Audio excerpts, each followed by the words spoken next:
Fantastic. Great to see everyone. My name's Jason Lowe from Oracle, and this is our third workshop as part of the lead up for the Digital Defense Hackathon.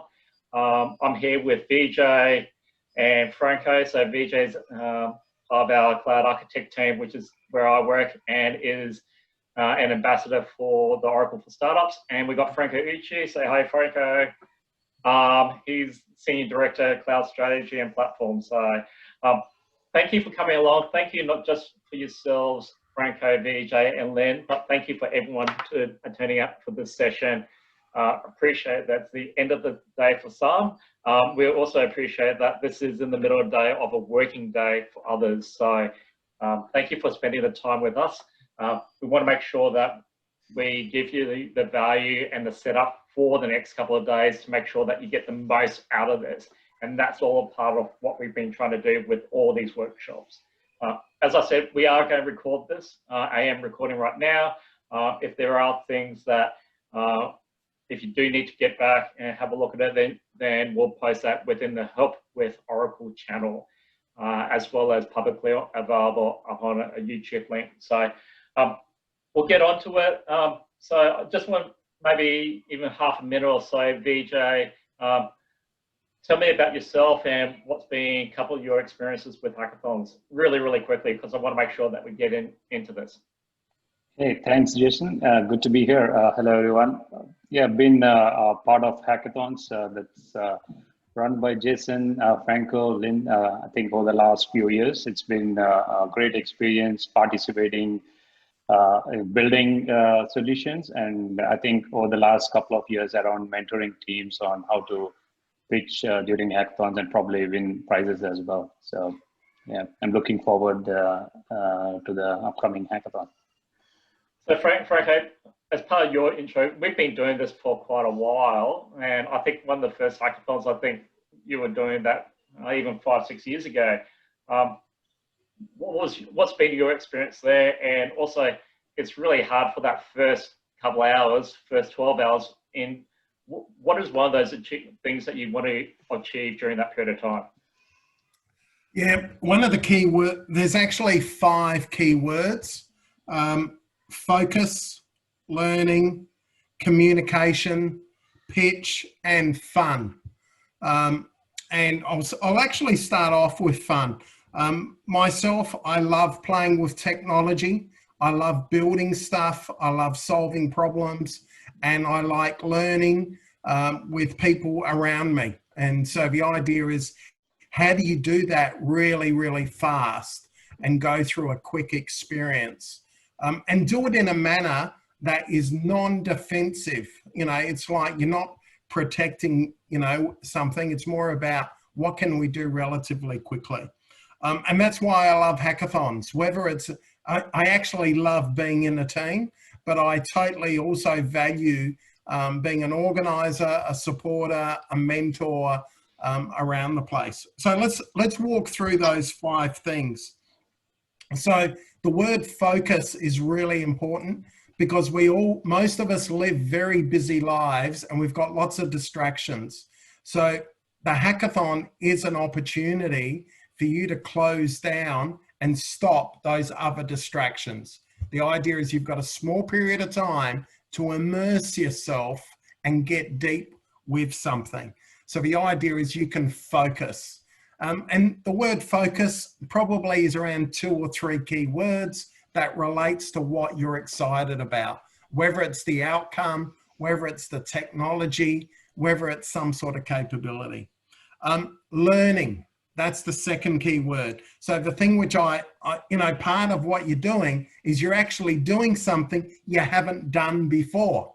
And you're actually sharing your observations, you're sharing your findings, and you're sharing what's working, but you're also sharing what's not working. And it's actually okay to show a lot of emotion through these things, right? Because that's how we have fun. We actually see, what's going on there. Communication is really important.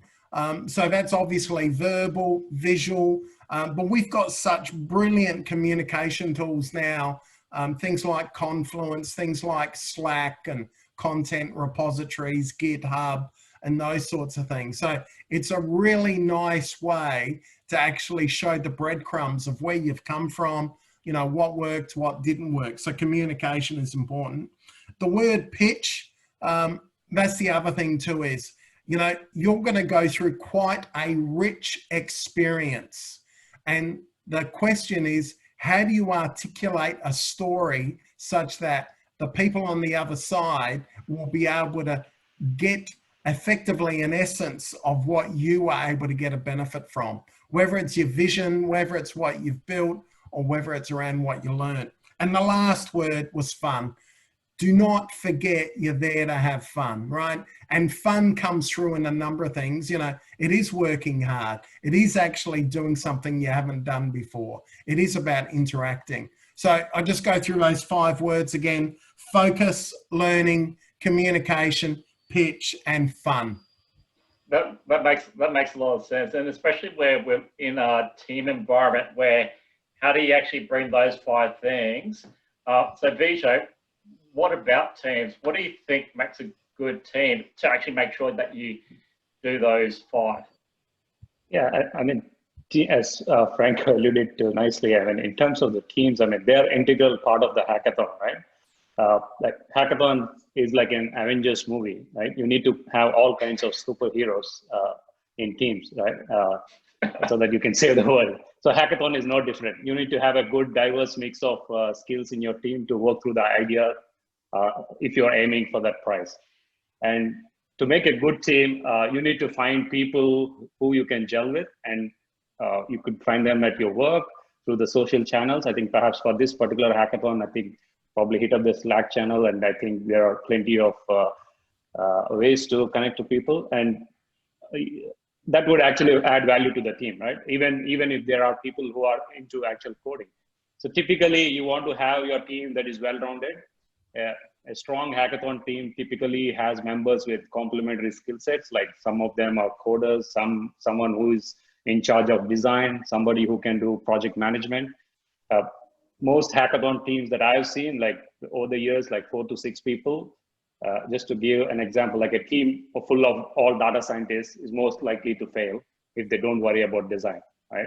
Just like a team with full of industry and business experts, they may not even be able to produce a working prototype, right? So it's very essential that we have a very diverse mix of skill sets, so that you're working towards idea and you're able to pitch, like what Franco was talking about.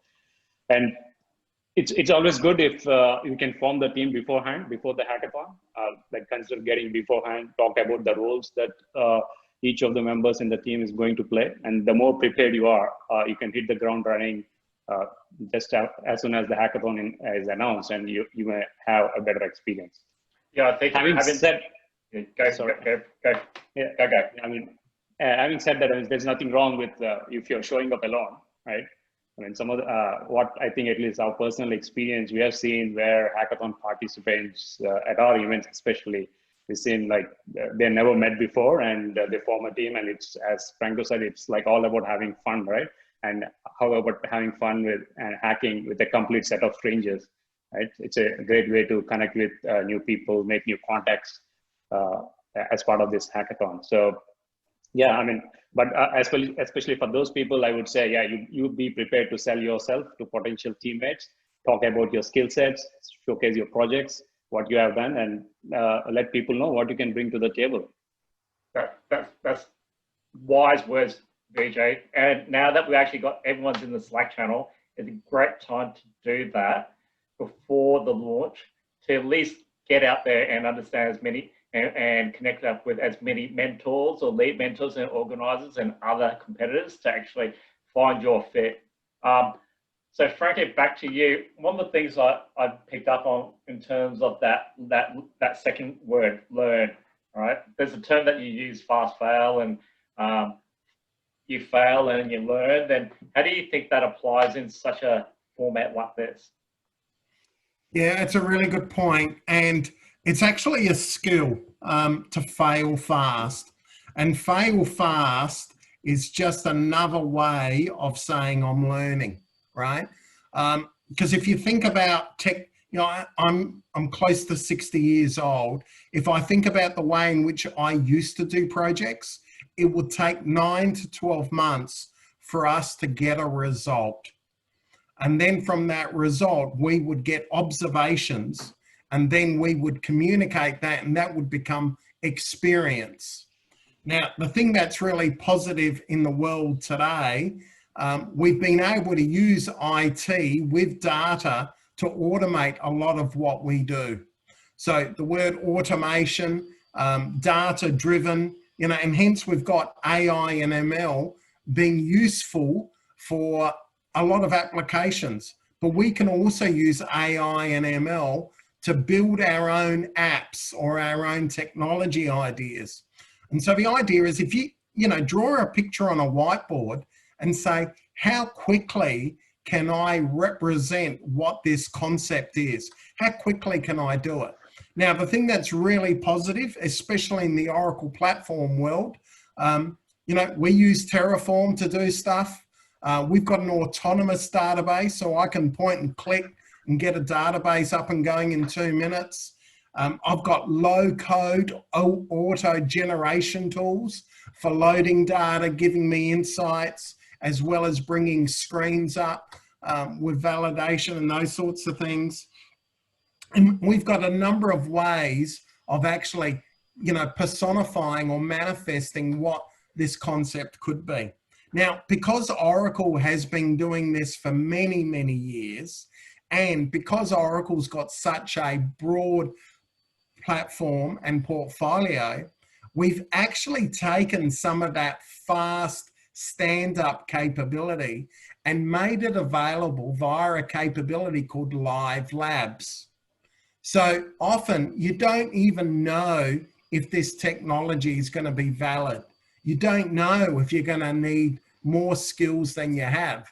So Oracle's got 70 plus sandbox environments that you go to, and you just Google Oracle Live Labs, and you can actually run up, completely different types of technologies, whether it's around REST APIs, whether it's around data science, whether it's around digital assistants, Kubernetes, right through to old style technologies. Within 10, 15 minutes, you've actually got your own environment, you're walking through a tutorial, and you can start to factor in things. They come in a number of flavors, but the idea of fail fast is actually to let's get to our outcome as quickly as possible, and then just work out, does this make sense? What do we need to do? And the key thing which I'm also articulating is that it's safe to fail. So it's not like me getting in a Formula One car, going as fast as I can and I die, right? It's actually, I can get in that car, go as fast as I can, and when I crash, I go, well, what happened there? And we can do that over and over again. So it's about enjoying that journey, enjoying the learning, and sharing it with your colleagues. So it's actually a good thing to note when you talk about in this kind of couple of days, see how we can iterate over the period of time as opposed to do it once. So if we can do this at least 2 or 3 times, if not more, then we're learning and changing as we go. So Vijay, that's probably an interesting point from the Oracle for Startups perspective, is like, we talk about minimum viable product. We talk about product market fit to make sure that we're doing the right things that customers want. I think there's this business canvas view, which talks about desirability, feasibility, viability. How important is that in the scope of what we're talking about in this hackathon? Sorry for the background noise. That's yes, okay. Yeah, you should introduce your daughter. No, that's my son. Right. All right. So I mean, what I'd like to talk about, especially from a startups, having worked with them directly, indirectly over the years. Let me tell you how we try to operate from an MVP perspective. From a startup's point of view, a minimum viable product is actually not a product that startups can decide to launch. Right? Rather, I think the market tells them when they have actually reached your MVP stage. So MVP is that stage of the product development where entrepreneurs can get to through like the build, measure, learn cycle, right? Like if you go through that lean startup methodology framework. So in contrast to a prototype, MVP is more like a viable product or service, so that to your customers, so that you can include enough so that people get used to it and you can actually extract value from it. On the other side, the product market fit is achieved if the startup has actually found a more repeatable, scalable model that actually drives the demand. Right? And it is this stage after you hit the MVP. And I mean, the product market fit can be described as something like, say, tuning the engine of your business by developing, selling, and marketing your product or your application or your service, and as well as building out the teams and operations, right? So the idea is the goal of this MVP is to create customers. And the difference with the product market fit is that it involves measurement, it involves learning, it involves fine tuning, and also like having an actionable metrics, which are typically not available during an MVP stage, right? So achieving that product market fit during the your initial stage of the startup is really important as you're working through your MVP. So even part of this hackathon, I know as if you're brand new to this and you're coming in, you're probably just even getting to that first stage of what you're doing here. But if you're actually a startup coming into this, then potentially what you're researching, what you're trying to put together is actually the next evolution of your MVP to actually go through that quick iteration cycle. So it makes it, this is a fantastic environment to even not just learn with people that are at your same level, but learn with industry, learn with startups, and learn with people that have done this for a long time. One of the things I'll probably ask you before, and then if anyone's got any questions that are burning to ask, please put them in the chat so we can then bring that in. But Franco, Vijay, from both from your experiences, what makes a good pitch?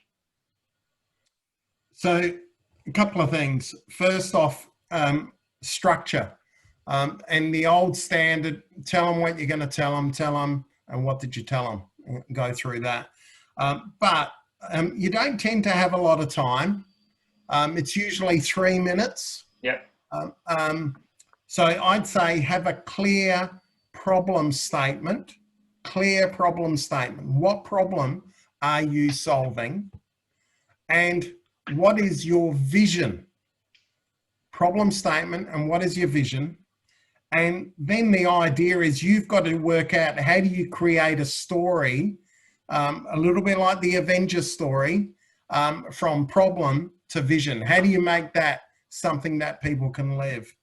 And it is important that you show you believe in what you're doing. So you've got to put some energy, some emotion in it, because people are buying you.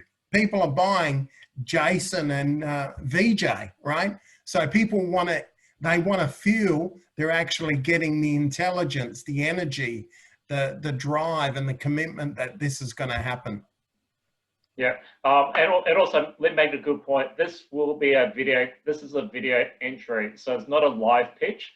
But to your point, those things are still important in terms of how you present that. So Vijay, what are your thoughts? I mean, I totally agree with Franco, and probably just add a few subtleties to it, having participated and mentored in hackathons over the last few years, especially the ones that we have been sponsoring. Like what we have seen is like few things that really work well, and when it comes to a good pitch, like you really, the first thing probably is like you really want to assign a speaker and also a demo driver, right? I mean, as Franco said, like pitches are typically short, 2 to 3 minutes, max 5 minutes. So you want to assign a single speaker from your team to be the pitch person, so that I know it's a team project, but I think the best thing for the team to do is at that point of time during the pitch time is to let the best speaker pitch, and a really good speaker not only can present comfortably, but they also have that personality the judges and audience will typically remember, right? Especially in the virtual world. And they can be witty, let the passion shine through, and don't get rattled.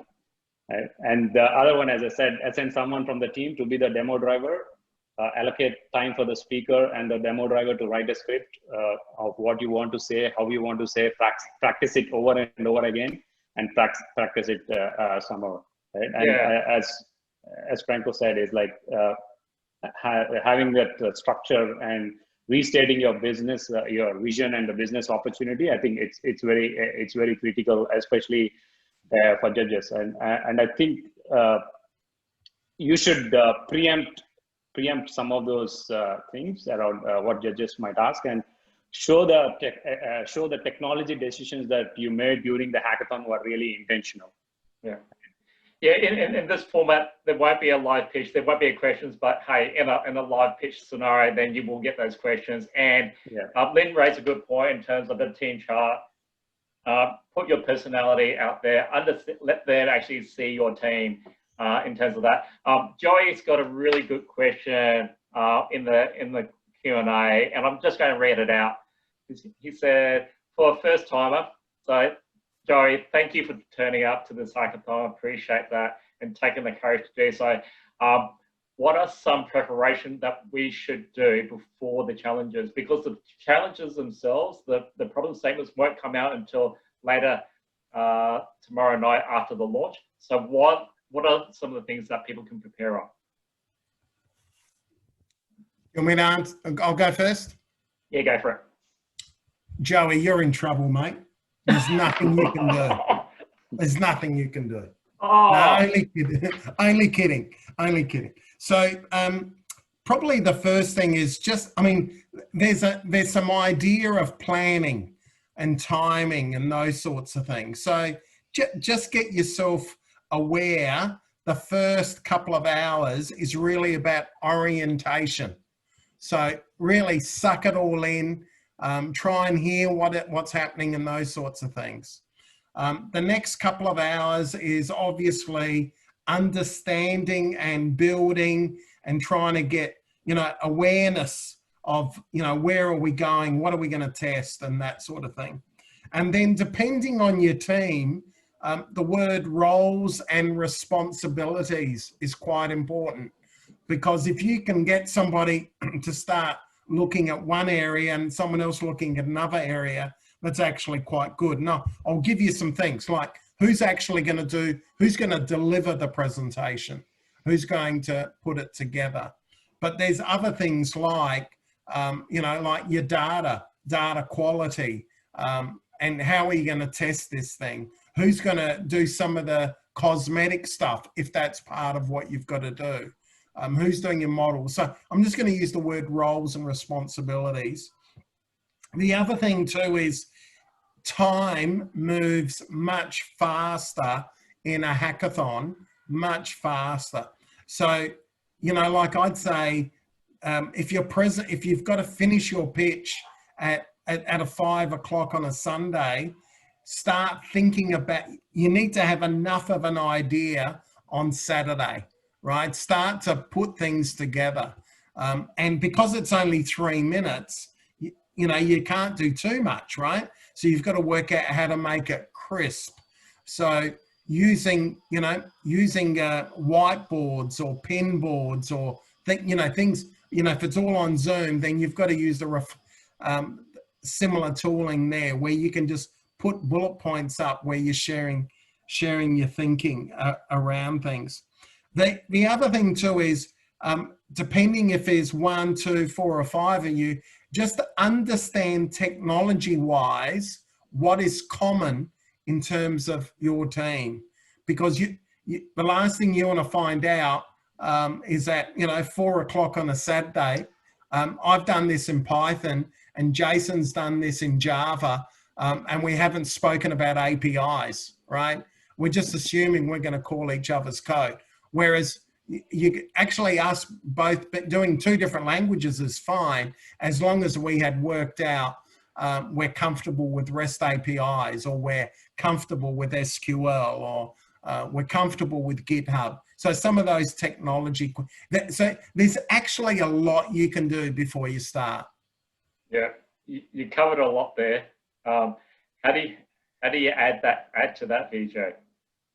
Yeah, I mean, I totally agree on what Franco was saying. Like hackathons are all about like bringing ideas to life in a very short time frame, right? And especially when you're pitching to the judges at the end of the hackathon. I mean, there is only a finite amount of time to build out,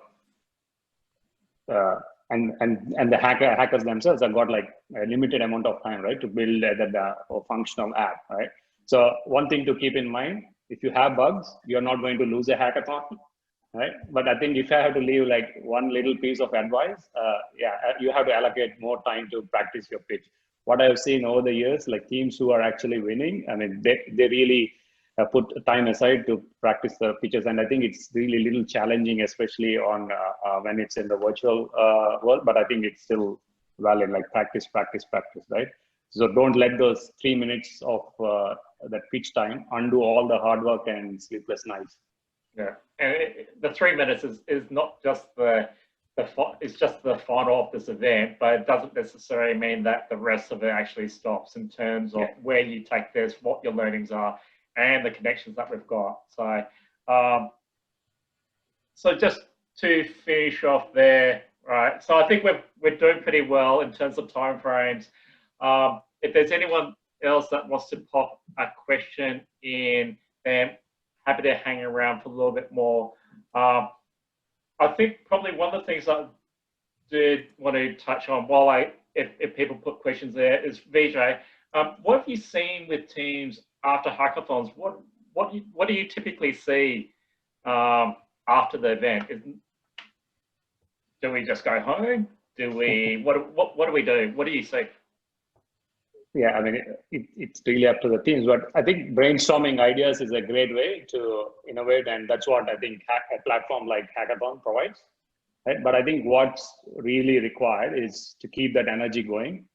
So I think the Hackathon is just a starting point for your idea, for your innovation, but I think turning that into a winning idea, I think is probably the next logical step. And I think the most important part is making it real, right? I mean, hackathon, yes, you participate, you win it, but I think you really need to make it win. And what we have seen, like some teams with great ideas, they want to continue working on it. So they start this that MVP approach that we were talking about, like working towards product market fit. So I mean, it's a good to understand. Like once you step out of the hackathon, what are the avenues that you have got? Like startup accelerators, we have got incubators, we have a startup program, like the Oracle for Startup program. So get in touch with people who run these accelerator programs and let this enthusiasm keep going, right? And solving and scaling your ideas and create the next billion dollar startup. You never know, right? So people come together and they form a great company. I think that's how Airbnb started, right? Yeah, and Aaron did say on the chat, virtual pizzas and beers, so that's always a good way to enter too. So, so thank you, Vijay. Thanks, Franco. Thank you, everyone that joined the call today. We're pretty much right on the top of the hour, so we pretty much want to get through as much as we can. Unless there's actually any other questions on the line, then we'll stay open for the next couple of minutes, and then if that's all done, then we'll see you tomorrow. Oh, hang on. Hi, Alan. Can you give us a few tips to survive a demo crash? That is a nasty one. So thank you, Alan. So that's a good question. I've had lots and lots of those. Yeah, I've seen them too.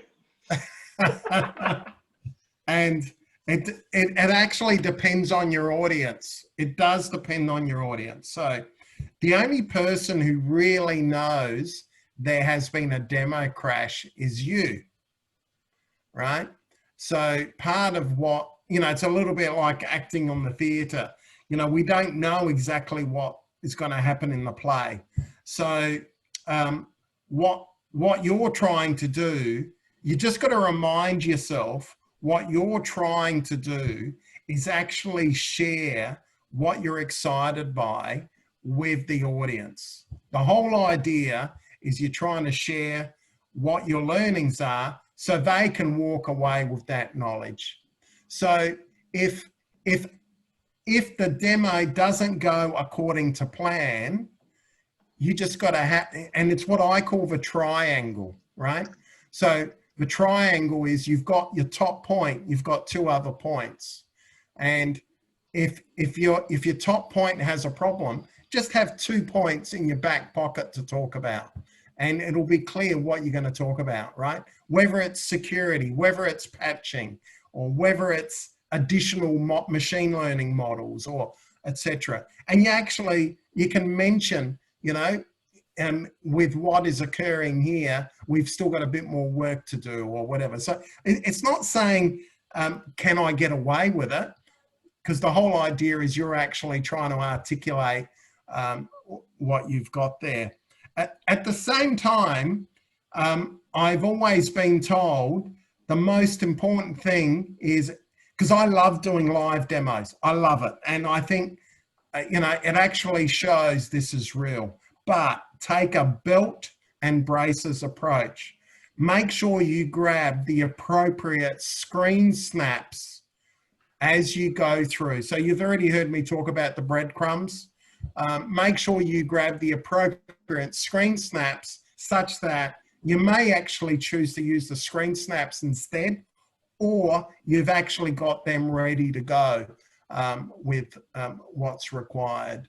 And Aaron on the chat actually did point that out. Hey, do your live demo, but make sure that you've got something as backup in terms of that. Right. And even some of the things that we had some issues yesterday on the webinar, and people were, my voice was cutting in and out. What was I able to do was still convey that message, but hey, edit, make sure you still have your messaging still clear, but editing is actually your friend in terms of this as well. There's another comment I'll make, which is, you know, the whole idea of the hackathon. I know there's a lot of people that participate in hackathons to actually win. I know that, and there's nothing wrong with that. But I actually look as the hackathon as a privilege and opportunity to be with a group of people, and we're actually going to go through some additional learning, and we're actually going to share what we're excited by. So at the end of it, what you're trying to do with your pitch or your demo effectively be a nice, simple 3-minute set of memories that actually help articulate the value of what you've learned, right? And it's going to sound corny, but you know, everyone's a winner in a hackathon, right? Because you actually didn't know what you were going to achieve until you got to the end of it, right? Because you're doing a lot, you're learning, you're doing a lot of stuff that you haven't actually done before, right? So you're trying to be open and honest with each other about where things are at. Yeah, I posted something like, I think this morning, from a hackathon that we did in 2017, just to acknowledge what someone in my community actually did and what they achieved, and say, hey, I'm there for you, and we're going through this as a learning experience together. And I think this is going to be as part of just another phase, another group of people that we've created that shared experience with. So in some cases, doesn't matter if the demo crashed. Yes, but no, because we've all been there. We've all seen that happen.